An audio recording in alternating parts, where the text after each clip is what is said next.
ಲಿಂಗಾಯ ನಮಃ. ಸಮಸ್ತ ಲೋಕಾದಿ ಲೋಕಗಳೇನೂ ಏನೂ ಇಲ್ಲದಂದು ಅನಾದಿ ಪರಶಿವ ನೀನೋರ್ವನೇ ಇದ್ದೇಯ. ನಿನ್ನಿಂದ ನಾನು ಉದಯವಾಗಿ ಜ್ಞಾನಾಜ್ಞಾನಗಳಿಲ್ಲದ ಮುನ್ನ ಜ್ಞಾನಾನಂದನೆಂಬ ಗಣೇಶ್ವರನಾಗಿದ್ದೆನು. ಮಾಯಾರಂಜನೆ ತಲೆದೋರದ ಮುನ್ನ ನಿರಂಜನನೆಂಬ ಗಣೇಶ್ವರನಾಗಿದ್ದೆನು. ಈ ಶರೀರವಿಲ್ಲದ ಮುನ್ನ ನಿರ್ಮಲನೆಂಬ ಗಣೇಶ್ವರನಾಗಿದ್ದೆನು.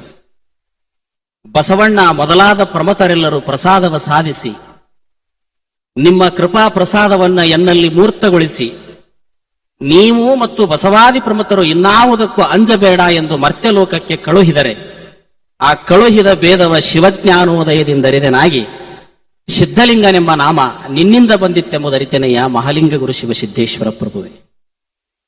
ಇಲ್ಲಿಯವರೆಗೂ ಮಾತನಾಡಿರ್ತಕ್ಕಂಥ ಪೂಜ್ಯರಾದ ಶರಶ್ಚಂದ್ರ ಮಹಾಸ್ವಾಮಿಗಳವರು ಬಸವ ಪೂರ್ವದ ಕಾಳಾಮುಖ ಪಾಶುಪತ ಮಠಗಳ ಬಗ್ಗೆ ಹೇಳಿದರು. ಬಹುಶಃ ಈಗ ನನ್ನ ಪಾಲಿಗೆ ಬಂದದ್ದು ಬಸವೋತ್ತರ ಯುಗದ ಲಿಂಗಾಯತ ಮಠಗಳ ಉಗಮ ಮತ್ತು ವಿಕಾಸ. ಬಹುಶಃ ನನಗೂ 20 ನಿಮಿಷನೇ ಟೈಮು. ಬಹುಶಃ ನನಗನ್ನಿಸ್ತದೆ ಒಂದೊಂದು ಮಠದ ಇತಿಹಾಸನ ಒಂದೊಂದು ತಿಂಗಳ ಪ್ರವಚನ ಮಾಡಬಹುದು. ಇದನ್ನು 20 ನಿಮಿಷದಲ್ಲಿ ಹೆಂಗೆ ಹೇಳಬೇಕು ಅಂತ ತಿಳ್ಕೊಂಡು ಇದರ ಗೊಂದಲದಲ್ಲಿ ನಾನಿದ್ದೇನೆ. ಅದಕ್ಕಾಗಿ ಇಲ್ಲಿ ಹೇಳತಕ್ಕಂಥ ಮುಖ್ಯ ವಿಷಯಗಳನ್ನು ಮಾತ್ರ ನಾನು ಹೇಳ್ಕೊಂತ ಹೋಗ್ತೇನೆ ಹೊರತು ಚಾರಿತ್ರಿಕ ಅಂಶಗಳನ್ನು ಹೇಳ್ತೇನೆ ಹೊರತು ಯಾವುಗಳನ್ನು ವಿಸ್ತರಣೆ ಮಾಡಲಿಕ್ಕೆ ಹೋಗೋದಿಲ್ಲ. ಇಲ್ಲಿ ಪೂಜ್ಯರು ಬಹಳ ಸುಂದರವಾಗಿ ನನ್ನ ಮೊದಲಿನ ಒಂದಿಷ್ಟು ಪೀಠಿಕೆಯನ್ನು ಕಡಿಮೆ ಮಾಡಿ ನನಗೆ ಹಗರು ಮಾಡಿದರು. ಕಾಳಾಮುಖ ಪರಂಪರೆಯ ಮಠಗಳು ಲಿಂಗಾಯತ ಮಠಗಳಾಗಿ ಪರಿವರ್ತನೆ ಹೊಂದಿದ್ವು ಅಂತೇಳಿ ನಾನು ಅಲ್ಲಿಂದ ನನ್ನ ವಿಷಯವನ್ನು ಪ್ರಾರಂಭ ಮಾಡಿಬಿಡ್ತೇನೆ. ಕಾಳಾಮುಖ ಮಠಗಳು ಲಿಂಗಾಯತ ಮಠಗಳಾಗಿ ಪರಿವರ್ತನೆ ಹೊಂದಿದುವು ಖರೆ, ಆದರೆ ಆ ಲಿಂಗಾಯತ ಮಠಗಳಲ್ಲಿ ಕಸವನ್ನ ತಂದು ಹಾಕಿ ಈ ಶರಣ ಧರ್ಮವನ್ನು ಕೊಲೆಗೆಡಿಸಲಿಕ್ಕೆ ಕಾರಣನೂ ಕೂಡ ಇದೇ ಕಾಳಾಮುಖ ಮಠಗಳು ಅನ್ನುವಂಥದ್ದನ್ನು ಕೂಡ ನಾವು ಸೂಕ್ಷ್ಮವಾಗಿ ನೆನಪಿನಲ್ಲಿ ಇಟ್ಟುಕೊಳ್ಬೇಕಾಗ್ತದೆ. ಅದರ ಬಗ್ಗೆ ನಾನು ವಿಸ್ತರಿಸಂಗಿಲ್ಲ. ಹೆಂಗ ಕೆಟ್ಟತು ಈ ಧರ್ಮದಲ್ಲಿ ವಚನಗಳನ್ನ ಹೆಂಗ ಅವರು ತಿದ್ದುಪಡಿ ಮಾಡಿದ್ರು, ಹೇಗೆ ಅದನ್ನು ಸೇರಿಸಿದ್ರು, ಹೇಗೆ ಅಲ್ಲಿ ಸಂಸ್ಕೃತ ಶ್ಲೋಕಗಳು ಬಂದು ಅಂದ್ರೆ ಇದರದೊಂದು ದೊಡ್ಡ ತಂಡಾನೇ ಇತ್ತು. ಕಾರಣ ಅಂದ್ರೆ ಪೂಜ್ಯರು ಹೇಳಿದ್ರು ಶ್ರೇಷ್ಠತೆಯ ಒಂದು ಅಹಮ್ಮಿಕೆ, ಪ್ರಾಚೀನತೆಯ ಒಂದು ಚಪಲ ಅಂತ ಒಂದು ಚಲೋ ಶಬ್ದವನ್ನು ಅವರು ಬಳಸಿದ್ರು. ಬಹುಶಃ ಇವತ್ತಿನ ಈ 21ನೇ ಶತಮಾನದ ಈ 5G ಯುಗದಾಗೂ ಸಹಿತ ನಾವು ಇನ್ನೂ ಮೊದಲಿದ್ವಿ ಅಂತ ಹೇಳ್ಕೊಳ್ಳೋರ ಸಂಖ್ಯೆಯನ್ನು ಕಡಿಮೆ ಇಲ್ಲ. ಅವರಿಗೂ ಅದನ್ನ ಪ್ರತಿಪಾದನೆ ಮಾಡ್ತಾರೆ. ಆದ್ರೆ ಶರಣ ಧರ್ಮ ನಿಂತಿರೋದು ವೈಚಾರಿಕ ಮತ್ತು ವೈಜ್ಞಾನಿಕ ಸತ್ಯದ ಐತಿಹಾಸಿಕ ತಳಹದಿಯ ಮೇಲೆ ನಿಂತಿದೆ ಹೊರತು ಅದು ಪ್ರಾಚೀನತೆಯ ತಳಹದಿಯ ಮೇಲೆ ನಿಂತಿಲ್ಲ ಅನ್ನುವಂಥದ್ದನ್ನ ನಾವು ಗಮನದಲ್ಲಿಟ್ಟುಕೊಳ್ಬೇಕಾಗ್ತದೆ. ಆ ಹಿನ್ನೆಲೆಯಲ್ಲಿ 12ನೇ ಶತಮಾನದ ಬಸವ ಸಂಸ್ಥಾಪಿತವಾಗಿರತಕ್ಕಂಥ ಅನುಭವ ಮಂಟಪದ ಆ ಶೂನ್ಯ ಸಿಂಹಾಸನದ ಪರಂಪರೆಯನ್ನ ಅಲ್ಲಮ ಪ್ರಭುದೇವರ ಸಲ್ಲಲಿತ ಸನ್ಮಾರ್ಗ ಅಂತ ತಿಳ್ಕೊಂಡು ಇದನ್ನ ವಿರಕ್ತರು ಕರ್ಕೊಂಡು ಬರ್ತಾರೆ. ವಿರಕ್ತರು ಅಂದ್ರೆ ಸಲ್ಲಲಿತ ಸನ್ಮಾರ್ಗ. ನೇರವಾಗಿ ನಾವು ಎಲ್ಲಿಗೆ ಸಂಬಂಧಿದ್ದವ್ರಂದ್ರೆ ಈ ಕಲ್ಯಾಣದಲ್ಲಿ ಬಸವಣ್ಣನವರು ಸಂಸ್ಥಾಪನೆ ಮಾಡಿರ್ತಕ್ಕಂಥ ಅನುಭವ ಮಂಟಪದ ಶೂನ್ಯ ಸಿಂಹಾಸನ ಪರಂಪರೆಗೆ ಸಂಬಂಧಪಟ್ಟವರು. ಅದಕ್ಕೆ ನಮ್ಮ ಮೂಲ ಪ್ರಥಮ ಗುರು ಶೂನ್ಯ ಪೀಠದ ಗುರು ಅಲ್ಲಮ ಪ್ರಭು, ಧರ್ಮಗುರು ಬಸವಣ್ಣ ಅಂತ ತಿಳ್ಕೊಂಡು ವಿರಕ್ತರು ಒಪ್ಪಿಕೊಂಡು ಬಂದಂತ ಉದಾಹರಣೆಗಳು ಸಾಕಷ್ಟು ಇತಿಹಾಸದಲ್ಲಿ ಖಂಡಪಟ್ಟೆ ಸಿಗ್ತಾವ. ಅದೇನು ಹೇಳಕತ್ರ 2 ತಾಸು ಅದ್ರ ಬಗ್ಗೆನೇ ಹೇಳಬಹುದು. ಇಲ್ಲಿ ಮುಂದುವರೆದು ಲಿಂಗಾಯತ ಮಠಗಳ ಉಗಮ ಹೇಗಾಯಿತು ಅನ್ನುವಂಥದ್ದನ್ನು ನಾವು ಗಮನಿಸಿದರೆ, ಕಲ್ಯಾಣ ಕ್ರಾಂತಿ ಆದ ಮೇಲೆ ಶರಣರು ಎಲ್ಲಾ ಕಡೆ ಛಿದ್ರವಾಗಿ ಹೋದ ಮೇಲೆ ವಿಶೇಷವಾಗಿ ನಮಗೆ ಈ ಸೊನ್ನಲಗಿ ಸಿದ್ದರಾಮೇಶ್ವರರು ಆ ಭಾಗದಲ್ಲಿ, ಇವತ್ತು ಆ ತರೀಕೆರೆ ಭಾಗದಲ್ಲಿ, ಶಿವಮೊಗ್ಗ ಭಾಗದಲ್ಲಿ, ಚಿಕ್ಕಮಗಳೂರು ಭಾಗದಲ್ಲಿ, ಒಂದಿಷ್ಟು ತುಮಕೂರು ತಿಪಟೂರು ಭಾಗಗಳಲ್ಲಿ ಕೂಡ ಅಲ್ಲಿರ್ತಕ್ಕಂಥ ಕಾಯಕದ ವರ್ಗದ ಜನಗಳಿಗೆ ಅನುಕೂಲವಾಗಲಿ ಅಂತ ತಿಳ್ಕೊಂಡು ಅನೇಕ ಮಠಗಳನ್ನ ಅಲ್ಲಿಯ ರಾಜ ಮಹಾರಾಜರಿಗೆ ಮನವರಿಕೆಗಳನ್ನ ಮಾಡಿ ಮಠಗಳನ್ನ ಕಟ್ಟಿಕೊಟ್ಟರು. ಇವತ್ತಿಗೂ ದಕ್ಷಿಣ ಕರ್ನಾಟಕದಲ್ಲಿ ಸಿದ್ದರಾಮೇಶ್ವರರಿಗೆ ಸಂಬಂಧಪಟ್ಟಂತಹ ಮಠಗಳು ಇದ್ದಾವೆ ಅನ್ನುವಂಥದ್ದು ಕೂಡ ದಾಖಲೆಯಲ್ಲಿ ನಾವು ನೋಡ್ತೇವೆ. ವಿಶೇಷವಾಗಿ ಆ ಮಠಗಳಿಗೆ ನೊಣಂಬ ಸಮಾಜದವರು ಇವತ್ತಿಗೂ ಕೂಡ ನಡ್ಕೊಂತಾರೆ. ನೊಣಬರು ಅಂತ ನಮ್ಮಲ್ಲಿ ಬರ್ತಾರೆ ಲಿಂಗಾಯತರು. ಇದು ಒಂದು ಭಾಗ. ಇದರ ಬಗ್ಗೆ ಬಹಳ ವಿಸ್ತರಣೆ ನಾವು ಮಾಡೋದಿಲ್ಲ. ಇನ್ನೊಂದು ಮುಖ್ಯವಾಗಿ ನಾನಿಲ್ಲಿ ಏನು ಹೇಳಬೇಕು ಅಂತಂದ್ರೆ, 14ನೇ ಶತಮಾನದ ಪೂರ್ವ ಭಾಗದಲ್ಲಿ ಆ ಸಿದ್ಧಗಂಗೆ ಮತ್ತು ಶಿವಗಂಗೆ ಮತ್ತು ಗುಬ್ಬಿ ತುಮಕೂರು ಸುತ್ತಮುತ್ತಲುಗಳಲ್ಲಿ ಅಲ್ಲಲ್ಲಿ ಲಿಂಗಾಯತ ಮಠಗಳು ಅಸ್ತಿತ್ವಕ್ಕೆ ಬಂದಿದ್ವು ಅನ್ನುವಂಥ ದಾಖಲೆಗಳು ಕೂಡ ನಮಗೆ ಇತ್ತೀಚಿನ ದಿನಮಾನಗಳಲ್ಲಿ ಸಿಗುತ್ತಾವೆ. ಅನಾದಿ ಗಣೇಶ್ವರನ ಶಿಷ್ಯ ಆದಿ ಗಣೇಶ್ವರ ಅಂತ ಬರ್ತಾರೆ. ಆದಿ ಗಣೇಶ್ವರನ ಶಿಷ್ಯರಾಗಿ ನಿರ್ಮಾಯನೆಂಬ ಗಣೇಶ್ವರರು, ಅವರ ಶಿಷ್ಯರಾಗಿ ನಿರಂಜನನೆಂಬ ಗಣೇಶ್ವರರು, ಆ ನಿರಂಜನನೆಂಬ ಗಣೇಶ್ವರನ ಶಿಷ್ಯರಾಗಿ ಅಧ್ಯಾತ್ಮ ಗಣೇಶ್ವರರು, ಅಧ್ಯಾತ್ಮ ಗಣೇಶ್ವರನ ಶಿಷ್ಯರಾಗಿ ಆತ್ಮ ಗಣೇಶ್ವರರು, ಅವ್ರ ಶಿಷ್ಯರಾಗಿ ರುದ್ರನಿಂಬ ಗಣೇಶ್ವರರು ಬರ್ತಾರೆ. ಇದೇ ಪರಂಪರೆಯಲ್ಲಿ ಬರ್ತಕ್ಕಂಥವ್ರು ಗೋಸಲದ ಸಿದ್ದೇಶ್ವರರು ಅಂತ ಬಹಳ ದೊಡ್ಡ ಹೆಸರು ಅವ್ರದ್ದು, ಗೋಸಲದ ಪರಂಪರೆ ಅಂತ ತಿಳ್ಕೊಂಡು. ಆ ಪೂಜ್ಯ ಮಹಾಸ್ವಾಮಿಗಳು ಎಷ್ಟು ದೊಡ್ಡ ಕೆಲಸ ಮಾಡಿದರು ಅಂದ್ರೆ, ಮಾಗಡಿ ಮತ್ತು ಕಂಚಕಲ್ ಬಂಡೆಯ ಭಾಗದಲ್ಲಿ ಮತ್ತು ಸಿದ್ಧಗಂಗೆ ಶಿವಗಂಗೆಯ ಭಾಗದಲ್ಲಿ ಸುಮಾರು 36ಕ್ಕೂ ಹೆಚ್ಚು ಮಠಗಳನ್ನ ಅವ್ರ ಕಾಲದಲ್ಲಿ ಕಟ್ಟಿದರು ಅಂತ ತಿಳ್ಕೊಂಡು ಬರ್ತದೆ. ಅದರಲ್ಲಿ ಈಗೂ ನೋಡಲಿಕ್ಕೆ ಒಂದು 8-10 ಮಠಗಳು ಇವತ್ತಿಗೂ ಆ ಭಾಗದಲ್ಲಿ ಜೀವಂತವಾಗಿ ಇದ್ದಾವೆ ಅನ್ನುವಂಥದ್ದನ್ನು ಕೂಡ ನಾವು ಇತಿಹಾಸದಲ್ಲಿ ನೋಡಿಕೊಂಡು ಬರ್ತೇವೆ. ಆದರೆ ಅದರಲ್ಲಿ ಸ್ಪಷ್ಟತೆ ಇಲ್ಲ. ಅವುಗಳು ಗದ್ದಿಗೆಯಾಗಿದ್ವೋ ಅಥವಾ ಅವುಗಳಿಗೆ ಸ್ವಾಮಿಗಳಿದ್ರೋ, ಸುಮ್ಮನೆ ಅವುಗಳಿಗೆ ಗುರುಗಳ ಗದ್ದಿಗೆಯ ಮಠಗಳಂತೆ ಕರಿತಿದ್ರು ಅನ್ನುವಂಥ ಸ್ಪಷ್ಟ ಇತಿಹಾಸ ಅಲ್ಲಿ ಸಿಗೋದಿಲ್ಲ. ಆದ್ರೆ ಮಾತ್ರ 14ನೇ ಶತಮಾನದಲ್ಲಿ ಗೋಸಲ ಸಿದ್ದೇಶ್ವರರ ಕಾಲದಲ್ಲಿ ಅನೇಕ ಮಠಗಳು ಬೆಂಗಳೂರು ಭಾಗದ ಯಲಹಂಕದಿಂದ ಹಿಡ್ಕೊಂಡು ಮಾಗಡಿ ಭಾಗದಲ್ಲಿ ಸ್ಥಾಪನೆಗೊಂಡಿದ್ದು, ಅದರಲ್ಲಿ ವಿಶೇಷವಾಗಿ ಸಿದ್ಧಗಂಗೆ ಮತ್ತು ಶಿವಗಂಗೆಗಳಲ್ಲಿ ಮಠಗಳ ಆದವು ಅನ್ನುವಂಥದ್ದು ಕೂಡ ಇತಿಹಾಸದಲ್ಲಿ ಇತಿಹಾಸಕಾರರು ಬರೀತಾರೆ. ಇದು ಕೂಡ ನಮಗೆ ಮಸಕಾಗಿ ಕಾಡ್ತದೆ. ಆದ್ರೆ ಇನ್ನೂ ಒಂದು ಇಲ್ಲಿ ಬರ್ತದೆ, ಪ್ರೌಢದೇವರಾಯ ಅಂತ ಬರ್ತಾನೆ. 15ನೆಯ ಶತಮಾನದ ಪ್ರಾರಂಭದ ಕಾಲದಲ್ಲಿ ವಿಜಯನಗರ ಸಾಮ್ರಾಜ್ಯದಲ್ಲಿ ಸಂಗಮ ವಂಶದ ದೊರೆಯಾಗಿರ್ತಕ್ಕಂಥ 2ನೇ ದೇವರಾಯ ಮತ್ತು ಆತನಿಗೆ ಪ್ರೌಢದೇವರಾಯ ಅಂತ ಕರೀತಾರೆ.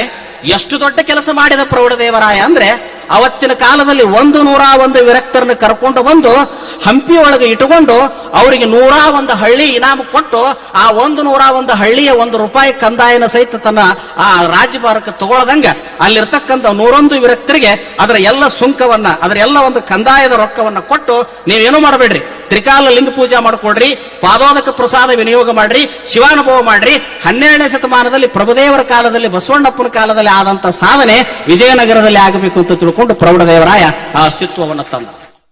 ಎಷ್ಟು ಆತನಿಗೆ ಬಸವಣ್ಣವರ ಮೇಲೆ ಅಭಿಮಾನ, ಭಕ್ತಿ, ಶ್ರದ್ಧೆ ಇತ್ತು ಪ್ರೌಢದೇವರಾಯನಿಗೆ ಅಂದ್ರೆ, ಬಹುಶಃ ಬಸವಣ್ಣನವರ ನಂತರದಲ್ಲಿ ಬಹಳಷ್ಟು ಬಸವಣ್ಣನವರನ್ನ ಅಪ್ಪಿಕೊಂಡಾವ, ಮೆರೆಸಿದಾವ ಅಂದ್ರೆ ಪ್ರಪ್ರಥಮ ಸಾಲಿನಲ್ಲಿ ವಿಜಯನಗರದ ಪ್ರೌಢದೇವರಾಯನೇ ಪ್ರಥಮ ಅಂತ ತಿಳ್ಕೊಂಡು ನಾವು ಹೇಳಬೇಕಾಗ್ತದೆ. ಬಹಳ ದೊಡ್ಡ ವ್ಯಕ್ತಿತ್ವ ಆತನು. ಕೂಡಲ ಸಂಗಮದಲ್ಲಿ ಬಸವಣ್ಣನವರ 3ನೇ ಶತಮಾನೋತ್ಸವವನ್ನು ಇದೇ ಪ್ರೌಢದೇವರಾಯ ಮಾಡಿದ. ಅದರಲ್ಲಿ ಕಲ್ಲು ಮಠದ ಪ್ರಭುದೇವರು, ಕುಮಾರ ಬಂಕನಾಥರು, ಪ್ರಭುಲಿಂಗ ಲೀಲೆಯನ್ನು ಬರೆದಿರ್ತಕ್ಕಂಥ ಚಾಮರಸರು, ಜಕ್ಕಣಾರರು ಅನ್ನುವಂಥವ್ರು ಕೂಡ ಬಸವಣ್ಣನವರ 3ನೇ ಶತಮಾನೋತ್ಸವದಲ್ಲಿ ಇದ್ರು ಅನ್ನುವಂಥದ್ದು ಕೂಡ ಇತಿಹಾಸದಲ್ಲಿ ಬರುತ್ತದೆ. ಆತನ ಕಾಲದಲ್ಲಿ ಎಷ್ಟು ದೊಡ್ಡ ಪ್ರಮಾಣದಲ್ಲಿ ಕಾವ್ಯಗಳು ಬಂದವಂದ್ರ, ಕಲ್ಲು ಮಠದ ಪ್ರಭುದೇವರ ಲಿಂಗಲೀಲಾ ವಿಲಾಸ ಚಾರಿತ್ರ್ಯ ಅನ್ನುವಂಥ ಶ್ರೇಷ್ಠ ಮಟ್ಟದ ಕಾವ್ಯ, ಚಾಮರಸನ ಪ್ರಭುಲಿಂಗ ಲೀಲೆ ಅನ್ನುವಂಥ ಮಹಾಶ್ರೇಷ್ಠ ಕಾವ್ಯ. ಆ ಪ್ರಭುಲಿಂಗ ಲೀಲೆಯಲ್ಲೇನೆ ವಿರಕ್ತರ ಬಗ್ಗೆ ಹೇಳೋದು. ಇದು ಅಲ್ಲಮ ಪ್ರಭು ಸಲ್ಲಲಿತ ಸನ್ಮಾರ್ಗ ಅನ್ನುವಂಥ ಮೊದಲನೇ ಶಬ್ದ ಆ ಪ್ರಭುಲಿಂಗ ಲೀಲೆಯಿಂದನೇ ನಮಗೆ ಸಿಗುತ್ತದೆ. ಪ್ರಭುದೇವರ ಸಲ್ಲಲಿತ ಸನ್ಮಾರ್ಗ. ಅಲ್ಲಿ ಅನೇಕರು ವಚನಗಳಿಗೆ ಟೀಕೆಗಳನ್ನು ಬರೆದರು, ವಚನಗಳಿಗೆ ಸಂಕಲನಗಳನ್ನು ಮಾಡಿದರು, ಬಹಳಷ್ಟು ದೊಡ್ಡ ಕೆಲಸವನ್ನು ಮಾಡಿದರು. ಅದರಲ್ಲಿ ಅನೇಕರು ಸ್ವರವಚನಗಳನ್ನು ಕೂಡ ಬರೆದಂತ ಉದಾಹರಣೆಗಳು ಕೂಡ ಇವತ್ತು ನಮ್ಮ ಗದಗಿನ ತೋಂಟದಾರ ಮಠದಲ್ಲಿ ಅನೇಕ ಸ್ವರವಚನಗಳು ಬಿಡುಗಡೆ ಆಗಿದ್ದನ್ನ ನಾನು ಕಳೆದ 20 ವರ್ಷಗಳಿಂದ ಆ ಸ್ವರವಚನಗಳನ್ನು ಓದ್ತಿದ್ದೆ, ಹಾಡ್ತಿದ್ದೆ. ಬಹಳಷ್ಟು ದೊಡ್ಡ ಪ್ರಭಾವ. ಈ 101 ವಿರಕ್ತರ ಕಾಲದಲ್ಲಿ ಸ್ಥಾನಿಕವಾದ ಕೆಲಸ ಆಯ್ತೆ ಹೊರತು ಸಾರ್ವತ್ರಿಕವಾದ ಕೆಲಸ ಆಗಲಿಲ್ಲ. ನನ್ನ ಮಾತು ಗಮನದಲ್ಲಿರಲಿ. ಕಲ್ಮಠದ ಪ್ರಭುದೇವರೇ ಅಲ್ಲಿ ಬಹಳ ಮುಖ್ಯರಾಗಿದ್ರು. ಅವರ ಕೆಳಗ ಕುಮಾರ ಬಂಕನಾಥ, ಬತ್ತಲೇಶ್ವರ, ಕೋಲಶಾಂತಯ್ಯ ಅಂತವ್ರು ಬರ್ತಿದ್ರು. ಬಹಳ ಅಂದ್ರೆ ಅಲ್ಲೇ ಸುತ್ತಮುತ್ತಲು, ಹಂಪಿಯ ಸುತ್ತಮುತ್ತಲು ಅದೇ ಭಾಗದಲ್ಲಿ ಒಂದಿಷ್ಟು ಭಾಗದಲ್ಲಿ ಮಾತ್ರ ಅದು ಸ್ಥಾನಿಕವಾದ ಕೆಲಸ ಆಯ್ತು. ಆದ್ರೆ ಹಂಗೇನು ಹೇಳ್ಕೊಳ್ಳುವಂಗ ಇದು ವಿಸ್ತಾರ ರೂಪವನ್ನು ಪಡ್ಕೊಳ್ಳಿಲ್ಲ. ಇದು ನಿಜವಾಗಿ ವಿಸ್ತಾರ ರೂಪವನ್ನು ಪಡ್ಕೊಂಡಿರ್ತಕ್ಕಂಥ ಒಂದು ಕಾಲಘಟ್ಟ ಅಂದ್ರೆ ಅದನ್ನು ನಾವು ಎಲ್ಲಿ ನೆನೆಸಬೇಕು ಅಂತಂದ್ರೆ, ಚಾಮರಾಜನಗರ ಭಾಗದಲ್ಲಿ ಹರದನಹಳ್ಳಿ ಅಂತ ತಿಳ್ಕೊಂಡು ಬರ್ತದೆ. ಆ ಹರದನಹಳ್ಳಿಯಿಂದ ಈ ಧರ್ಮವನ್ನ ಮತ್ತೊಮ್ಮೆ ಪುನರ್ ಪ್ರತಿಷ್ಠಾಪನೆ ಮಾಡಿದವರು ತೋಂಟದ ಎಡೆಯೂರ ಸಿದ್ಧಲಿಂಗೇಶ್ವರರು. ಬಹಳ ದೊಡ್ಡ ಪ್ರಭಾವಿಯಾಗಿ ಬಂದರು. 12ನೇ ಶತಮಾನದ ಬಸವಣ್ಣ, ಚನ್ನಬಸವಣ್ಣ, ಅಲ್ಲಮ ಪ್ರಭುಗಳ ನಂತರ ಅಂದಿನಿಂದ ಹಿಡಿದು 21ನೇ ಶತಮಾನದವರೆಗೂ ಇವ್ರನ್ನ 3 ಬಿಟ್ಟರೆ ಅತ್ಯಂತ ಪ್ರಭಾವಿ ಬಂದವರಂದ್ರೆ ಸಿದ್ಧಲಿಂಗೇಶ್ವರ. ಇವ್ರ ನಂತರ ಮತ್ತೆ ಯಾರು ಬಂದಿಲ್ಲ. ಇವ್ರು ಬಂದವರಂದ್ರೆ ಇವ್ರು ಕೆಳಗ ಬಂದಾರ. ಇವರಷ್ಟು ಪ್ರಭಾವಿ ಯಾರು ಬಂದಿಲ್ಲ. ನೋಡ್ರಿ ಎಷ್ಟು ದೊಡ್ಡ ಪ್ರಭಾವ ಅವ್ರದ್ದು ಸಿದ್ಧಲಿಂಗೇಶ್ವರದು ಅಂದ್ರೆ, ಮರುಳ ಶಂಕರನಂತೆ ಪರಮ ಪ್ರಸಾದಿಯಾಗಿ, ಬಸವಣ್ಣನಂತೆ ಭಕ್ತಿ ಸಂಪನ್ನರಾಗಿ, ಚನ್ನಬಸವಣ್ಣನವರಂತೆ ಚಟಸ್ಥಳ ಆಚಾರ ಕೋವಿದರಾಗಿ, ಒಂದು ಕಾಲ ಮೇಲೆ ನಿಂತಿರ್ತಕ್ಕಂಥ ಶರಣ ಧರ್ಮವನ್ನ 4 ಕಾಲ ಮೇಲೆ ತಳ ಊರು ನಿಂದಿರಿಸಿದವರಂದ್ರೆ ಎಡೆಯೂರಿನ ತೋಂಟದ ಸಿದ್ಧಲಿಂಗೇಶ್ವರರು. ಬಹಳ ದೊಡ್ಡ ಹೆಸರು. ಎಷ್ಟು ದೊಡ್ಡ ಪ್ರಭಾವ ಅಂದ್ರೆ, ಇವತ್ತಿಗೂ ಅವರು ಹಾಕಿಕೊಟ್ಟ ಮಾರ್ಗದಲ್ಲಿನೇ ಇವತ್ತಿಗೂ ನಮ್ಮ ಕರ್ನಾಟಕದ ಧಾರ್ಮಿಕ ಪರಂಪರೆಗಳು ನಡ್ಕೊಂಡು ಬಂದಾವು. ಅದರಲ್ಲಿ ಒಂದಿಷ್ಟು ಶೈವ ಮಿಕ್ಸ್ ಆಗಿರಬಹುದು, ವೀರಶೈವ ಮಿಕ್ಸ್ ಆಗಿರಬಹುದು. ಆದರೆ ಶಟಸ್ಥಳ ಆಚಾರ್ಯವನ್ನ, ಶುದ್ಧವಾದ 12ನೇ ಶತಮಾನದ ಶರಣರ ವಚನಗಳನ್ನ ಶಟಸ್ಥಳ ಜ್ಞಾನ ಸಾರಾಮೃತದ ಮೂಲಕ ಪೂಜ್ಯರಾಗಿರ್ತಕ್ಕಂತಹ ಸಿದ್ಧಲಿಂಗೇಶ್ವರರು, ಅವರ ಗುರುಗಳು ಗೋಸಲದ ಚನ್ನಬಸವೇಶ್ವರರು. ಅವರ ಗದ್ದಿಗೆ ಇವತ್ತಿಗೂ ಕೂಡ ತುಮಕೂರದ ಪಕ್ಕದಲ್ಲಿ ಗುಬ್ಬಿ ಅನ್ನುವಂಥ ಊರಿನಲ್ಲಿ ಅವರ ಗದ್ದಿಗೆನೂ ಕೂಡ ಇದೆ. ಗೋಸಲ ಚನ್ನಬಸವೇಶ್ವರ ಗದ್ದಿಗೆ ಕೂಡ ಇದೆ. ಆ ತೋಂಟದ ಸಿದ್ಧಲಿಂಗ ಶಿವಯೋಗಿಗಳವರು ಸ್ಥಾನಿಕವಾಗಿ ಧರ್ಮ ಪ್ರಚಾರ ಮಾಡಲಿಲ್ಲ, ಸಾರ್ವತ್ರಿಕವಾಗಿ ತಮ್ಮ ಜೊತೆ 701 ವಿರಕ್ತರನ್ನ 3,000 ಜನ ಚರಮೂರ್ತಿಗಳನ್ನ ಕರ್ಕೊಂಡು ಇಡೀ ಭಾರತ ದೇಶವನ್ನ 3 ಸಲ ಸುತ್ತಿದ್ರು ಅಂತ ತಿಳ್ಕೊಂಡು ಅವರ ಇತಿಹಾಸದಲ್ಲಿ ಬರುತ್ತದೆ. ಅಲ್ಲಲ್ಲಿ ಅವರವರು ಹೊಕ್ಕಾರ, ಅಲ್ಲಲ್ಲಿ ಪರಮತಿಯರನ್ನ ಗೆದ್ರು, ಬೇರೆ ಬೇರೆ ರಾಜರನ್ನ ಶಿಷ್ಯರನ್ನಾಗಿ ಮಾಡಿಕೊಂಡು ಅಲ್ಲಲ್ಲಿ ಮತ್ತೊಮ್ಮೆ ಬಸವಾದಿ ಪ್ರಮತರ ಶಟಸ್ಥಲ ತತ್ವಜ್ಞಾನಗಳನ್ನ ಬೋಧಿಸಿದರು. ಮುಂದೆ ಆಯಾ ಊರುಗಳಲ್ಲಿ ತಮ್ಮ ಹಿಂದೆ ಬಂದಿರತಕ್ಕಂಥ ಚರಮೂರ್ತಿಗಳನ್ನ ಒಬ್ಬೊಬ್ಬ ವಿರಕ್ತರನ್ನ ಬಿಟ್ಟು ಹೋದ್ರು. ಅವುಗಳಿಂದನ ಅಧಿಕೃತ ಲಿಂಗಾಯತ ಮಠಗಳು ಕರ್ನಾಟಕದಲ್ಲಿ ಕಾಣಿಸಿಕೊಂಡು ಅನ್ನುವಂಥದ್ದು ಕೂಡ ಇತಿಹಾಸದಲ್ಲಿ ಸ್ಪಷ್ಟವಾಗಿ ಬರ್ತದೆ. ಸಿದ್ಧಲಿಂಗೇಶ್ವರ ಪ್ರಭಾವನೆ ಬಹಳ ದೊಡ್ಡದು ನೋಡಿ. ಆ ತೋಂಟದ ಶಿವಯೋಗಿಗಳವರು 701 ವಿರಕ್ತರಲ್ಲಿ ಬುಡಕಟ್ಟಿನ ಸಮಯ ಅಂತ ಮಾಡ್ತಾರೆ, 701 ಬುಡಕಟ್ಟುಗಳನ್ನು ಮಾಡ್ತಾರೆ. ಅದರಲ್ಲಿ ಪುರಾಣದ ಚರಂತಿಗೆ ಅವರಂತ ಬರ್ತಾರೆ, ಶಿವಾನುಭವ ಚರಂತಿಗೆ ಅವರಂತ ಬರ್ತಾರೆ. ಪುರಾಣದ ಚರಂತಿಗೆ ಅವರಂದ್ರೆ ಬಸವ ಪುರಾಣ, ಪ್ರಭುಲಿಂಗ ಲೀಲೆ, ಚನ್ನಬಸವ ಪುರಾಣಗಳನ್ನು ತಗೊಂಡು ಉಪದೇಶ ಮಾಡಿಕೊಂಡವರಿಗೆ ಪುರಾಣದ ಚರಂತಿಗೆ ಅವರಂತ ಬರೆದ್ರು. ಶಟಸ್ಥಲ ವಚನಗಳ ಮೂಲಕ ಪದಮಂತ್ರಗೋಪ್ಯ, ಮಂತ್ರಗೋಪ್ಯ, ಈ ಘಟಚಕ್ರದ ಗ್ರಂಥಗಳ ಮೂಲಕ ಉಪದೇಶವನ್ನು ತಗೊಂಡು ಶೂನ್ಯ ಪೀಠ ಏರಿದವರಿಗೆ ಇವರು ವಿರಕ್ತರು ಅಂತ ಕರೆದ್ರು. ಇವರು ವಿರಕ್ತರಾಗಬಹುದು, ಶಿವಾನುಭವ ಚರಂತಿಯವರು ವಿರಕ್ತರಾಗಬಹುದು, ಆದ್ರೆ ಪುರಾಣದ ಸಮಯದವರು ಪುರಾಣದ ಚರಂತಿಯವರು ವಿರಕ್ತರಾಗಕ್ಕೆ ಬರುವುದಿಲ್ಲ ಅಂತೇಳಿ ಸಿದ್ಧಲಿಂಗೇಶ್ವರರು 701 ಬುಡಕಟ್ಟುಗಳನ್ನ ಮಾಡಿ, ಪಂಚ ಬುಡಕಟ್ಟುಗಳನ್ನ ಮಾಡಿ ಕರ್ನಾಟಕದ ತುಂಬೆಲ್ಲ ತಮ್ಮ ಶಿಷ್ಯರನ್ನ ಪ್ರಶಿಷ್ಯರನ್ನ ಬಿಟ್ಟರು. ಅವರೇ ಕರ್ನಾಟಕದ ಒಳಹೊರಗು ಬಂದರು. ಮಲೆನಾಡಿನ ಭಾಗದಲ್ಲಿ ಎಷ್ಟೋ ಮಠಗಳು ಅವ್ರ ಕಾಲಕ್ಕೆ ಬಂದವು. ಮುಂದೆ ತಮಿಳುನಾಡಿನ ಭಾಗದಲ್ಲಿ, ಕೇರಳದ ಭಾಗದಲ್ಲಿನೂ ಕೂಡ ಸಿದ್ಧಲಿಂಗೇಶ್ವರರ ಶಿಷ್ಯರು ಹೋಗಿ ಅನೇಕ ಮಠಗಳನ್ನು ನಿರ್ಮಾಣ ಮಾಡಿದರು ಅನ್ನುವಂಥದ್ದು ಕೂಡ ಇತಿಹಾಸದಲ್ಲಿ ಸ್ಪಷ್ಟವಾಗಿ ಕಾಣುತ್ತದೆ. ಆ ಮಠಗಳನ್ನು ಕಟ್ಟಿರ್ತಕ್ಕಂಥವ್ರು ಸಾಮಾನ್ಯರಲ್ಲ, ಅವರು ಭಕ್ತಿ, ಜ್ಞಾನ, ವೈರಾಗ್ಯ ಸಂಪನ್ನರಾಗಿದ್ದರು, ಲಿಂಗ ಪೂಜಾ ನಿಷ್ಠರಾಗಿದ್ದರು ಅನ್ನುವಂಥದ್ದು ಕೂಡ, ಶಟಸ್ಥಲ ಸಿದ್ಧಾಂತವನ್ನು ಬಲ್ಲವರಾಗಿದ್ದರು ಅನ್ನುವಂಥದ್ದು ಕೂಡ ನಾವು ಸ್ಪಷ್ಟವಾಗಿ ತಿಳ್ಕೊಳ್ಬೇಕಾಗ್ತದೆ. ಹಾಗಾದರೆ ತೋಂಟದ ಸಿದ್ಧಲಿಂಗ ಶಿವಯೋಗಿಗಳವರು 15ನೇ ಶತಮಾನದ ಮಧ್ಯಭಾಗದಲ್ಲಿ ಮಾಡಿರ್ತಕ್ಕಂಥ ಕೆಲಸ ಎಷ್ಟು ದೊಡ್ಡದು ಅಂತಂದ್ರೆ, ಅವರು ಹಾಕಿಕೊಟ್ಟಿರ್ತಕ್ಕಂಥ ಪರಂಪರೆಯಲ್ಲಿ ಕನ್ನಡ ನಾಡಿನಲ್ಲಿ ಅಷ್ಟೊತ್ತಿಗೆ ಆಗಲೇ ಪರಮತಿಯರು ಉತ್ತರ ಭಾರತದಿಂದ ದಕ್ಷಿಣ ಭಾರತದ ಕಡೆ ದಾಳಿ ಪ್ರಾರಂಭ ಆಗಿದ್ವು. ಸಂಸಾರಿಕರಿಗೆ 24 ತಾಸು ಧರ್ಮ ಆಚರಣೆ ಮಾಡಿಕೊಂಡು ಹೋಗೋದು ಕಷ್ಟ ಆಗಿತ್ತು. ಅವರ ಸಂಸಾರಿಕ ಜೀವನ ನಡೆಸೋದ ವಜ್ಜಾಗಿತ್ತು. ಅಂಥದ್ರಲ್ಲಿ ಧರ್ಮ ರಕ್ಷಣೆ ಮಾಡಲಿಕ್ಕೆ ಇದು ಸಂಸಾರಿಕರ ಕಡೆಯಿಂದ ಅಸಾಧ್ಯ ಆದ ಸಂದರ್ಭದಲ್ಲಿ ಸಿದ್ಧಲಿಂಗ ಶಿವಯೋಗಿಗಳವರು ಹಾಗಾದ್ರೆ ಊರುಗಳಲ್ಲಿದ್ದಲ್ಲಿ ಎಲ್ಲೆಲ್ಲಿ ಲಿಂಗವಂತರದಾರ ಅಲ್ಲೊಬ್ಬ ಉಪದೇಶಕ ಇದ್ರೆ, ಅಲ್ಲೊಬ್ಬ ಗುರು ಇದ್ರೆ ಇನ್ನೂ ಈ ಧರ್ಮ ಬಲ ಊರುತ್ತದೆ ಅಂತ ತಿಳ್ಕೊಂಡು ಎಲ್ಲೆಲ್ಲಿ ಹೊಕ್ಕಾರ ಅಲ್ಲಲ್ಲಿ ತಮ್ಮ ಚರಮೂರ್ತಿಗಳನ್ನ ಬಿಟ್ಟು ಹೋದ್ರು. ಅವರೇ ದೊಡ್ಡ ದೊಡ್ಡ ಮಠಗಳನ್ನು ಕಟ್ಟಲಿಕ್ಕೆ ಕಾರಣೀಭೂತರಾದರು ಅನ್ನುವಂಥದ್ದನ್ನು ಕೂಡ ನಾವು ನೋಡ್ತೇವೆ. ಬಹುಶಃ ಸಿದ್ಧಲಿಂಗೇಶ್ವರರು ಬರದೇ ಹೋಗಿದ್ರೆ, ತೋಂಟದ ಸಿದ್ಧಲಿಂಗ ಶಿವಯೋಗಿಗಳವರ ಆಗಮನ ಆಗದೆ ಹೋಗಿದ್ರೆ ಇವತ್ತು ಇರ್ತಕ್ಕಂಥ ಶರಣ ಧರ್ಮ ಇಷ್ಟೂ ಕೂಡ ಉಸಿರಾಡ್ತಿದ್ದಿಲ್ಲ. ಇವತ್ತು ಇಲ್ಲಿವರೆಗೂ ಕೂಡ ಅದು ಉಸಿರಾಡಿದ್ದು ಯಾರ ಬಲದ ಮೇಲೆ ಅಂದ್ರೆ ಅದನ್ನು ಹುಲಿಯ ಸಿದ್ಧ ನಂಜೇಶ, ಒಬ್ಬ ಸಂಪ್ರದಾಯದ ಕವಿ ಆತ, ಒಬ್ಬ ಆಚಾರ್ಯ ಪರಂಪರೆಯಲ್ಲಿ ಬಂದಾವ. ಬಹುಶಃ ಆ ಮಠ ಅಂದ್ರೆ ಇಲ್ಲದ ಸಾಹಿತ್ಯನ ಬರೆದು ತುರುಕಿನ ಮಠ ಅದು, ಆ ಹುಲಿ ಮಠ.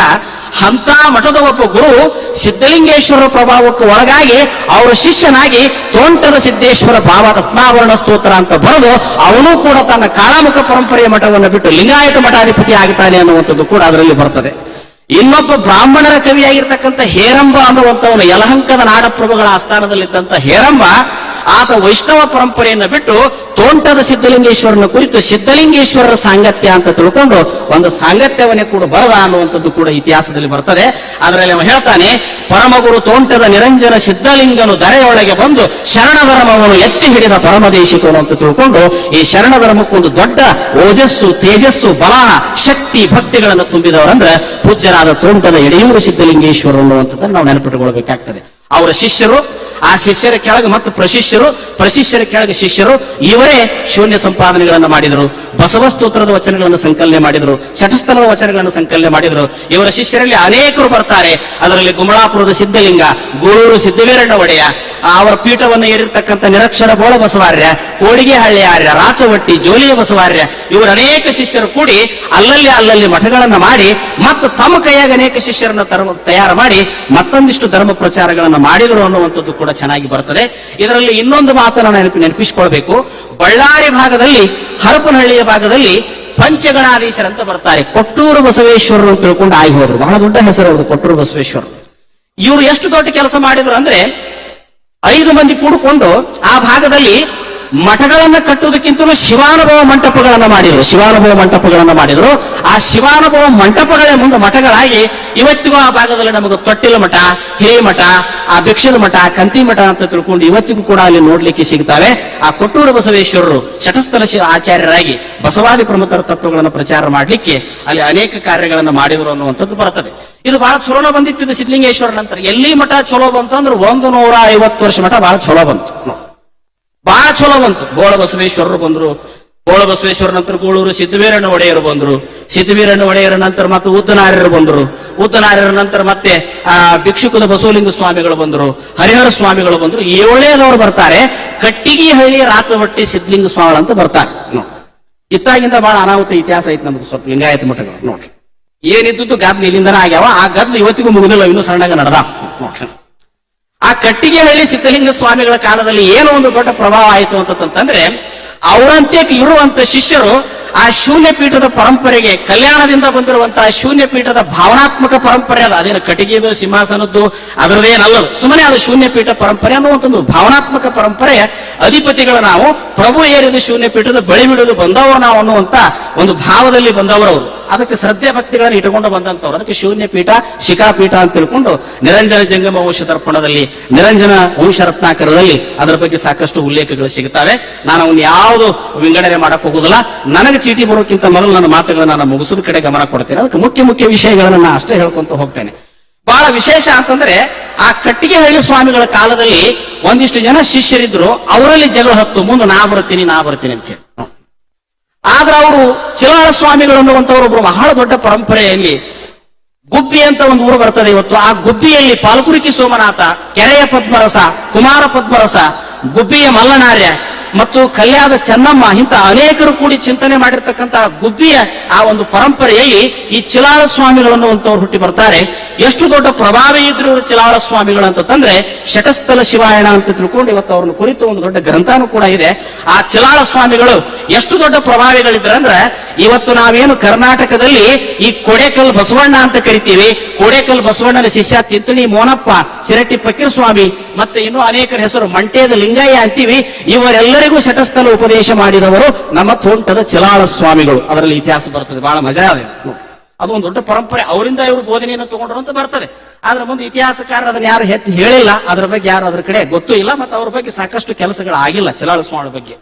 ಮುಂದೆ ಈ ಕಟ್ಟಿಗೆಹಳ್ಳಿಯ ಸ್ವಾಮಿಗಳೇನು ಮಾಡಿದ್ರು, ಸಿದ್ಧಲಿಂಗ ಸ್ವಾಮಿಗಳಂದ್ರೆ ಆ ಶೂನ್ಯ ಪೀಠ ಪರಂಪರೆ ಯಾರನ್ನ ಮಾಡಿದ್ರಂದ್ರೆ ಈ ಚಿಲಾಳ ಸ್ವಾಮಿಗಳನ್ನ ಮಾಡಿದ್ರು.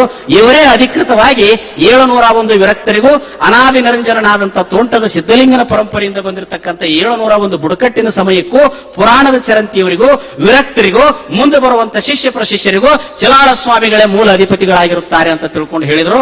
ಅವಾಗ ಹರಪನಹಳ್ಳಿಯನ್ನ ಬಸವಂತರಾಯ ಅನ್ನುವಂತ ರಾಜ ಆಳ್ತಿದ್ದ. ಹರಪನಹಳ್ಳಿಯನ್ನ ಬಸವಂತರಾಯ ಅಂತ ಆಳ್ತಿದ್ದ. ಆತ ಎಷ್ಟು ದೊಡ್ಡ ಪ್ರಭಾವ ಅಂದ್ರೆ, ಕೈಗೆ ಬಳಿ ಹಾಕೊಂಡು ಇವ್ರನ್ನ ಸಿಂಹಾಸನದ ಮೇಲೆ ಕುಂದ್ರಿಸಿ ಶರಣ ಸತಿ ಲಿಂಗಪತಿ ಅಂತ ಹೇಳ್ತಾರ.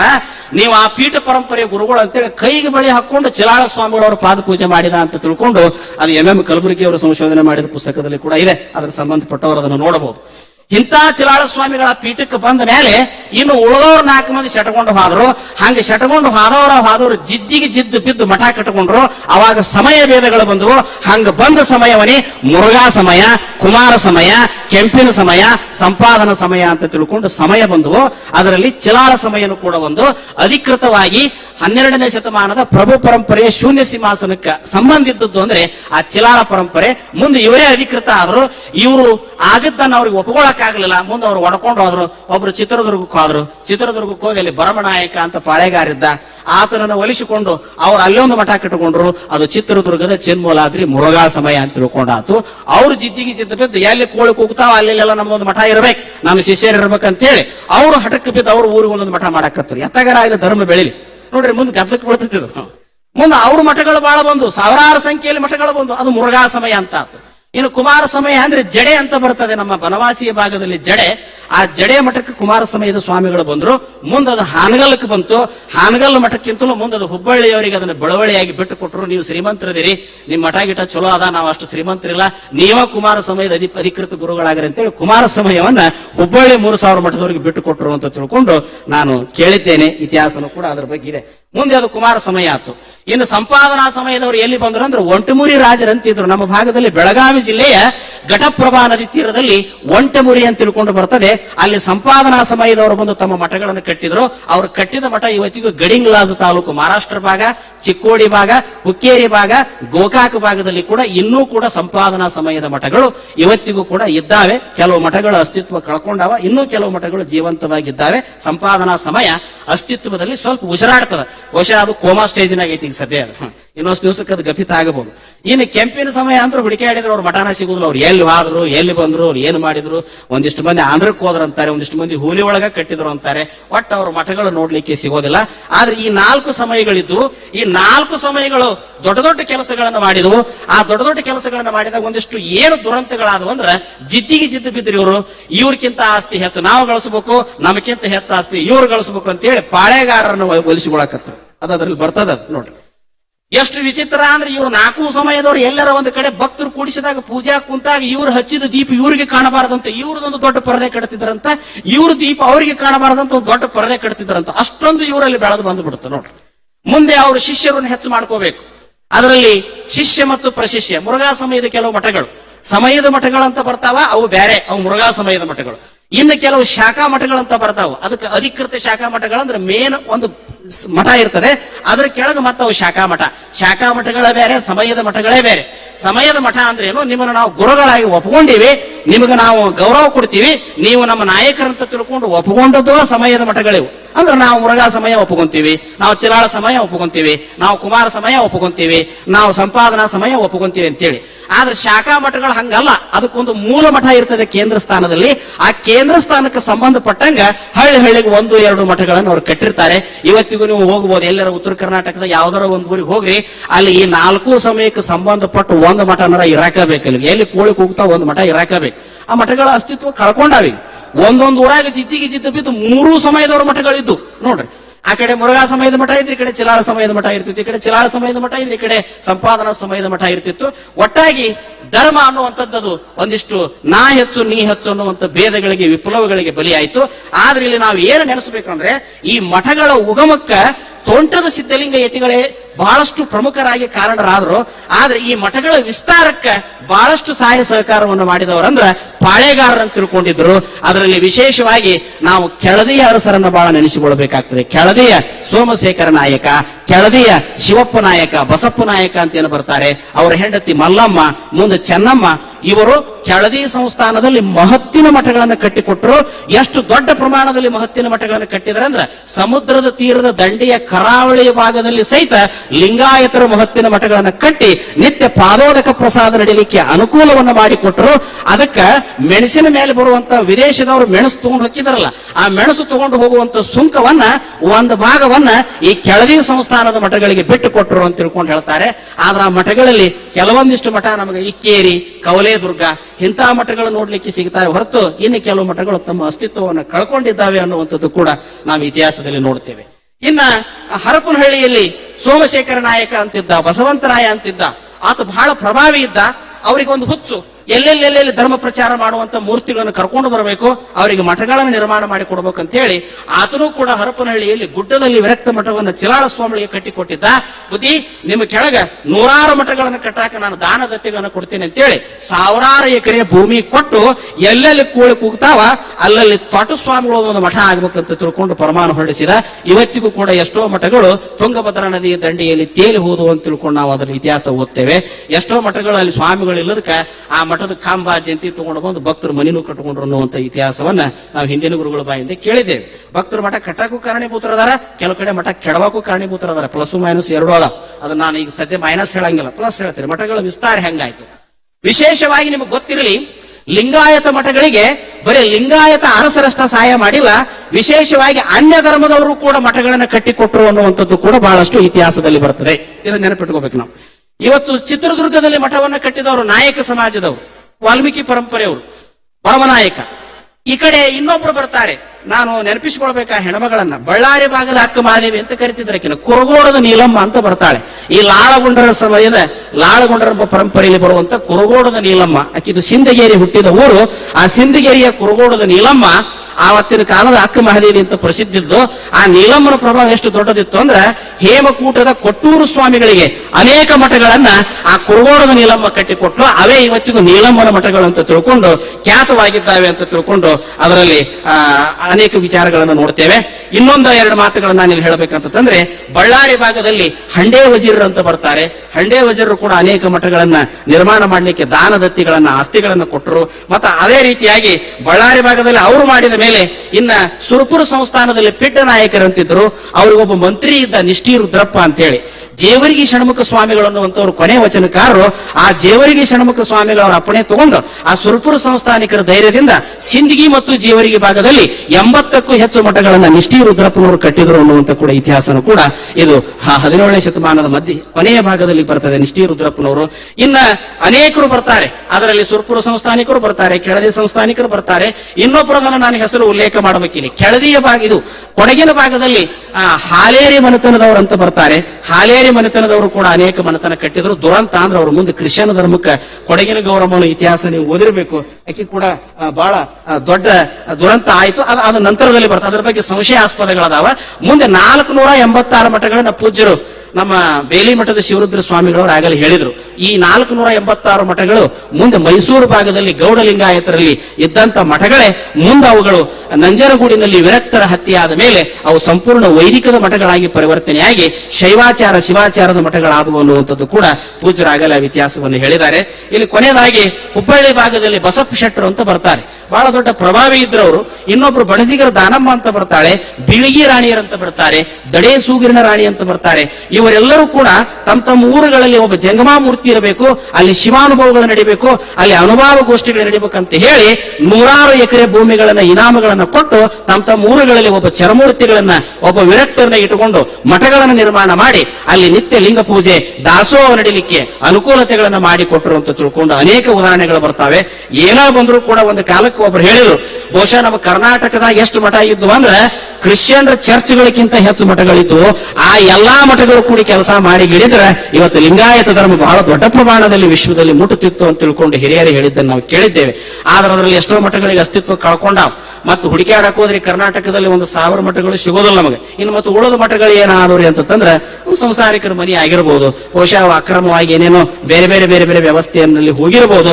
ಆದ್ರೆ ಇದ್ದ ಮಠಗಳು ಸಹಿತ ಇವತ್ತು ಎಷ್ಟು ದೊಡ್ಡ ಕೆಲಸಗಳನ್ನ ಮಾಡಿದ್ವು ಅಂದ್ರೆ ಕರ್ನಾಟಕದಲ್ಲಿ ಈ ಲಿಂಗಾಯತ ಮಠಗಳು ಇರದೆ ಹೋಗಿದ್ರೆ ವಿದ್ಯೆ ಸಂಸ್ಕೃತಿ ಧರ್ಮ ಪರಂಪರೆ ಅದು ನಿಂತ ನೀರಾಗಿ ಕಲಕಾಗಿ ಬಿಡ್ತಿತ್ತು. ಇವುಗಳ ಬೆಳವಣಿಗೆಗೆ ಈ ವಿರಕ್ತ ಮಠಗಳು ಬಹಳಷ್ಟು ದೊಡ್ಡ ಪ್ರಮಾಣದಲ್ಲಿ ಸಹಾಯ ಸಹಕಾರವನ್ನು ಮಾಡಿದ್ದಾವೆ ಅನ್ನುವಂಥದ್ದನ್ನ ಇತಿಹಾಸದಲ್ಲಿ ಹೇಳಬೇಕಾಗ್ತದೆ. ಇದಕ್ಕೆಲ್ಲಾ ಮೂಲವಾಗಿ ತೋಂಟದ ಸಿದ್ಧಲಿಂಗೇಶ್ವರ ನಾವು ನೆನೆಸಿಕೊಳ್ಬೇಕು. ಆ ಕಡೆ ಸುತ್ತೂರು ಮಠ 15ನೇ ಶತಮಾನದಲ್ಲಿ ಗಣಲಿಂಗ ದೇವರ ಕಾಲಕ್ಕೆ ಶರಣ ಪರಂಪರೆಯ ಮಠವಾಗಿ ಸಿದ್ಧಲಿಂಗೇಶ್ವರ ಶಿಷ್ಯ ಪರಂಪರೆಯನ್ನು ಒಪ್ಪುವಂತದೆ. ಅತ್ತಾಗ ಸಿರಿಗೇರಿ ಮಠ ಜಂಬಪ್ಪ ದೇವರನ್ನುವಂತವರು ಸಿರಿಗೇರಿ ಮಠವನ್ನು ಮೂಲ ಸ್ಥಾಪನೆ ಮಾಡಿ ಅಲ್ಲಿನೂ ಕೂಡ ಪಾಲ್ಕುರಿಕಿ ಮತ್ತು ಸಿರಿಗೇರಿಗಳಲ್ಲಿ ಧರ್ಮ ಪ್ರಚಾರ ಕಾರ್ಯಗಳನ್ನು ಮಾಡ್ತಾರೆ. ಒಂದಲ್ಲ ಎರಡಲ್ಲ, ಎಲ್ಲಾ ಕಡೆನೂ ಕೂಡ 15ನೇ ಶತಮಾನದ ನಂತರ ಮಠಗಳು ಎಲ್ಲಿ ಕೋಳಿ ಕೂಗ್ತಾವ್, ಯಾವ ಊರಾಗ ಲಿಂಗಾಯತರು ಇಲ್ಲ ಅಲ್ಲಿನೂ ಸಹಿತ ಮಠಗಳು ಇದ್ವು ಅಂತಂದ್ರೆ ಈ ವಿರಕ್ತರ ಮಹತ್ವ ಎಷ್ಟು ದೊಡ್ಡದಿತ್ತು ಅವತ್ತಿನ ಕಾಲಕ್ಕೆ ಅನ್ನುವಂಥದ್ದನ್ನ ನಾವು ಇತಿಹಾಸದಲ್ಲಿ ನೋಡ್ತೇವೆ. ಹೀಗಾಗಿ ಮಠಗಳ ಬಗ್ಗೆ ಮಾತನಾಡೋದು ಅಂದ್ರೆ ಅದು ಬಹಳ ಒಂದು ದೊಡ್ಡ ಇತಿಹಾಸ ಇದೆ ಅದರ ಹಿಂದೆ. ಆ ಮಠಗಳ ಇತಿಹಾಸದಲ್ಲಿ ಇವತ್ತು ನಾವು ಅನೇಕ ಮಠಗಳನ್ನು ಕಳ್ಕೊಂಡಿದ್ದೇವೆ. ಇನ್ನು ಉಳಿದುವ ನಮಗೆ ಬಹಳಷ್ಟು ಕಡಿಮೆ ಸಂಖ್ಯೆಯಲ್ಲಿ ಉಳಿದಾವ. ಆ ಉಳಿದ ಮಠಗಳನ್ನು ನಾವು ಉಳಿಸಿಕೋಬೇಕು. ಅವುಗಳು ಕಟ್ಟಾ ಶರಣ ಪರಂಪರೆಯ ಲಿಂಗಾಯತ ಮಠಗಳಾಗಿ ಬಸವಣ್ಣನವರ ಕಾರ್ಯಗಳನ್ನು ಮಾಡಿದ್ರೆ ಇನ್ನೂ ಕೂಡ ನಮ್ಮ ಧರ್ಮ ಪ್ರಚಾರ ಆಗಲಿಕ್ಕೆ ಕಾರಣ ಆಗ್ತದೆ. ಆ ಹಿನ್ನೆಲೆಯಲ್ಲಿ ಇನ್ನು ಉಳಿದ ಮಠಗಳ ಮುಂದಿನ ಕೆಲಸವನ್ನು ಪ್ರಾಮಾಣಿಕವಾಗಿ ಮಾಡಿ ಬಸವಾದಿ ಪ್ರಮುಖರು ತೋಂಟದ ಸಿದ್ಧಲಿಂಗೇಶ್ವರ ಹಾಕಿಕೊಟ್ಟಂತ ಪರಂಪರೆಗೆ ಒಂದಿಷ್ಟು ಸೇವೆಯನ್ನು ಸಲ್ಲಿಸಲಿ. ಸಾಹಿತ್ಯಿಕವಾಗಿ ಮಾಡಿರಿ, ಶೈಕ್ಷಣಿಕವಾಗಿ ಮಾಡಿರಿ. ಬಹಳಷ್ಟು ಸಾಹಿತ್ಯ ಬಂದದೆ, ಬಹಳಷ್ಟು ಶಿಕ್ಷಣಗಳು ಬಂದಾವ. ಎಲ್ಲಿ ಸೊರಗಿವೆ ಅಂದ್ರೆ ಧರ್ಮ ಪ್ರಚಾರದಲ್ಲಿ ನಾವು ಬಹಳ ಹಿಂದದೀವಿ. ಯಾಕಂದ್ರೆ ನಮ್ಮ ಮಠದ ಸ್ವಾಮಿಗಳು ಒಮ್ಮೆ ಕೊಳಗ ಲಿಂಗಾನ ಬಿಟ್ಟು ಬಿಟ್ಟಿರ್ತಾರೆ. ಇನ್ನು ಭಕ್ತರಿಗೆ ಹೇಳೋದು ವಜ್ಜೆ ಆಗ್ತತಿ. ಅದಕ್ಕೆ ಲಿಂಗ ಉಳಿದ್ರನ ಲಿಂಗಾಯತ ಧರ್ಮ ಉಳಿತೈತಿ, ಲಿಂಗ ಹೋಗಿಬಿಟ್ರೆ ಲಿಂಗಾಯತ ಧರ್ಮದ ಅಸ್ತಿತ್ವ ಹೋಗ್ತತಿ. ಅದಕ್ಕೆ ಮಠಗಳಲ್ಲಿ ಲಿಂಗ ದೀಕ್ಷೆಗಳ ಕಾರ್ಯಕ್ರಮನೇ ದೊಡ್ಡ ಪ್ರಮಾಣದಲ್ಲಿ ಆಗಬೇಕು. ಶರಣರ ವಚನಗಳ ಅನುಕರಣೆ ಹೆಚ್ಚು ನಡಿಬೇಕು ಅನ್ನುವಂತ ಒಂದು ಆಶಯ ನುಡಿಯನ್ನು ಇಲ್ಲಿ ಹೇಳ್ತಾ, ಬಹಳ ದೊಡ್ಡ ವಿಷಯ, ನಂದು ಬಹಳ ಟಫ್ ವಿಷಯ. ಆದ್ರೆ ಅದ್ರ ಬಗ್ಗೆ ಎಲ್ಲವನ್ನ ನನಗೆ ಹೇಳಕ್ಕಾಗಿಲ್ಲ. ಕೆಲವು ಮುಖ್ಯ ಮುಖ್ಯ ಅಂಶಗಳನ್ನು ಹೇಳಿದ್ದೇನೆ. ಹೆಚ್ಚಿನ ವಿಷಯಗಳನ್ನ ಸಾಹಿತ್ಯವನ್ನ ಅದರ ಸಂಬಂಧಪಟ್ಟ ಗ್ರಂಥಗಳನ್ನ ಓದಿ ತಾವು ತಿಳ್ಕೊರ್ರಿ ಅನ್ನುವಂತ ಮಾತನ್ನ ಹೇಳಿ ನನಗೆ ಕೊಟ್ಟಂತ ವಿಷಯಕ್ಕೆ ನಾನು ಯಥಾಮತಿಗೆ ನಿಲುಕಿದಷ್ಟು ನ್ಯಾಯವನ್ನು ಕೊಟ್ಟಿದ್ದೇನೆ. ಇನ್ನೂ ಏನಾದ್ರೂ ಹೊಸ ಸಂಶೋಧನೆಗಳು ಬಂದ್ರೆ ಅವನು ಪ್ರಾಂಜಲ ಮನಸ್ಸಿನಿಂದ ಸ್ವೀಕಾರ ಮಾಡಿ ಮತ್ತೆ ಮುಂದಿನ ಇತಿಹಾಸದಲ್ಲಿ ಹೇಳ್ತೇವೆ ಅಂತ ಹೇಳಿ ನಾನು ಮಾತನಾಡ್ತೇನೆ. ಕೂಡಲ ಸಂಗಮ ದೇವಾ ಕೂಡಲ ಸಂಗಮ ದೇವಾ ಕೂಡಲ ಸಂಗಮ ದೇವಾ ಕೂಡಲ ಸಂಗಮ ದೇವಾ